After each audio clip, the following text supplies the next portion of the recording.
نحمده ونصلي على رسوله الكريم أما بعد عن أبي هريرة قال أبو القاسم صلى الله عليه وسلم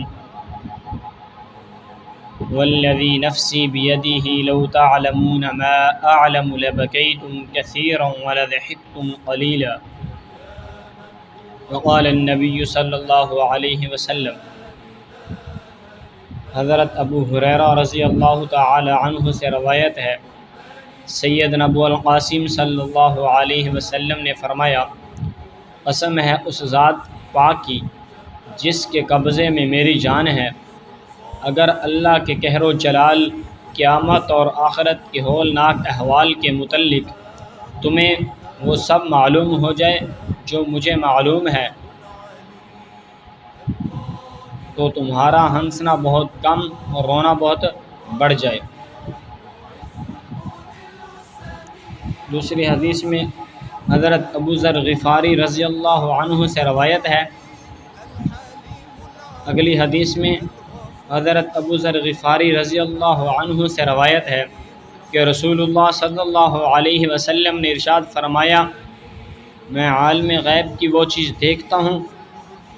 جو تم نہیں دیکھتے، اور وہ آواز سنتا ہوں جو تم نہیں سنتے۔ آسمان چرچرا رہا ہے، حق ہے کہ وہ چرچرائے، قسم ہے اس رب ذوالجلال کی جس کے قبضے میں میری جان ہے، آسمان پر 4 انگل جگہ بھی ایسی نہیں جہاں کوئی نہ کوئی فرشتہ اللہ کے حضور ماتھا سجدے میں رکھے ہوئے پڑا ہوا نہ ہو۔ اگر تم وہ باتیں جانتے جو میں جانتا ہوں تو تم بہت کم ہنستے اور بہت زیادہ روتے اور بستروں پر اپنی بیویوں سے لطف اندوز بھی نہ ہو سکتے، اور اللہ سے نال و فریاد اور گرہ زاری کرتے ہوئے بیابانوں اور جنگلوں کی طرف نکل جاتے۔ اس حدیث کو نقل کرنے کے بعد حضرت ابو ذر غفاری رضی اللہ تعالی عنہ فرماتے ہیں کہ کاش میں ایک درخت ہوتا جو کاٹ دیا جاتا۔ مطلب یہ ہے کہ آپ صلی اللہ علیہ وسلم نے فرمایا کہ جن باتوں کا مجھے علم ہے، جو باتیں میں جانتا ہوں، اگر وہ باتیں تم جانتے تو تم بہت کم ہنستے اور بہت زیادہ روتے۔ اگر تمہیں پتہ چل جاتا کہ قیامت کے دن آخرت کی زندگی کتنی، مطلب یہ ہے کہ اگر تمہیں معلوم ہو جائے کہ قیامت کا دن کتنا سخت ہے تو تم بہت کم ہنسو اور بہت زیادہ رو، حتیٰ کہ اپنی بیویوں سے بستروں پر لطف اندوز ہونا بھی چھوڑ دو، بیابانوں اور جنگلوں کی طرف نکل جاؤ، وہاں جا کے اپنے گناہوں کی مغفرت کرو اور اللہ کے سامنے گڑ گڑا کر رو کر اپنے گناہوں کی معافی مانگو۔ پھر آخر میں حضرت ابو ذر غفاری رضی اللہ عنہ فرماتے ہیں کہ کاش میں ایک درخت ہوتا جو کاٹ دیا جاتا کہ قیامت کے دن مجھ سے حساب و کتاب میں ہوتا۔ آج ہمیں فکر ہی نہیں ہے کہ ہم نے مرنا ہے، ہمیں کوئی فکر نہیں ہے کہ ہم نے مرنا ہے۔ قبر کے متعلق آپ صلی اللہ علیہ وسلم نے فرمایا کہ قبر یا تو جنت کے باغوں میں سے ایک باغ ہے یا جہنم کے گڑھوں میں سے ایک گڑھا۔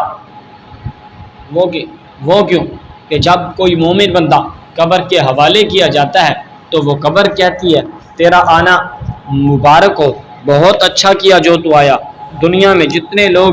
میرے اوپر چلتے تھے ان سب سے زیادہ محبت مجھے تجھ ہی سے تھی، آج جب تو میرے حوالے ہوا ہے تو میرے سلوک کو دیکھے گا کہ میں تیرے ساتھ کیا کرتی ہوں۔ آپ صلی اللہ علیہ وسلم نے فرمایا پھر وہ قبر تحد نگاہ، جہاں تک مردے کی نگاہ جا سکے وہاں تک وسیع ہو جاتی ہے، کھل جاتی ہے، پھر اس کے اندر ایک دروازہ جنت کا رکھا جاتا ہے جس کے اندر سے جنت کی ہوا اور جنت کی خوشبو اس کو آتی رہے۔ جب کوئی بد کردار آدمی، گناہ گار آدمی قبر کے حوالے کیا جاتا ہے تو وہ قبر کہتی ہے، تیرا آنا نامبارک ہو، بہت برا کیا جو تو آیا، دنیا میں جتنے لوگ میرے اوپر چلتے تھے ان سب سے زیادہ نفرت مجھے تجھ ہی سے تھی، آج جب تو میرے حوالے ہوا ہے، آج جب تو میرے سپرد کیا گیا ہے تو میرے سلوک کو دیکھے گا کہ میں تیرے ساتھ کیا کرتی ہوں۔ پھر آپ صلی اللہ علیہ وسلم نے یوں ایک ہاتھ کی انگلیاں دوسرے ہاتھ میں ڈال کر یوں دبا کر بتایا کہ پھر وہ قبر اس کو ایسے دباتی ہے کہ پسلیاں ایک دوسری میں گھس جاتی ہیں، پھر اس کے اوپر 70 اژدہے 70 سانپ ایسے مسلط کر دیے جاتے ہیں جو اس کو قیامت تک مسلسل ڈستے رہتے ہیں، جن کے متعلق آتا ہے کہ ایک سانپ اگر دنیا پر بھوک بھی مار دے تو رہتی دنیا تک، جب تک دنیا باقی ہے اس وقت تک زمین پر گھاس تک باقی نہ رہے، وہ اژدہے وہ سانپ اس کو مسلسل قیامت تک ڈستے رہتے ہیں۔ اسی لیے آپ صلی اللہ علیہ وسلم نے فرمایا کہ قبر یا تو جنت کے باغوں میں سے ایک باغ ہے یا جہنم کے گڑھوں میں سے ایک گڑھا۔ آج ہمارا حال تو یہ ہے کہ ہمیں پتہ ہی نہیں ہے کہ ہم نے مرنا بھی ہے، مرنے کی کوئی تیاری ہم نے کی ہی نہیں ہے۔ آج آپ یہ اندازہ لگائیں کہ دنیا کی آگ جل رہی ہو، ہم اس کے اوپر یوں ہاتھ کریں تو ہمارا ہاتھ جلا دے گی، جلا کر راکھ کر دے گی۔ ہم اس کے سامنے ہاتھ نہیں کرتے، کیوں کہ ہمارا ہاتھ جل جائے گا۔ اللہ کی قسم جہنم کی آگ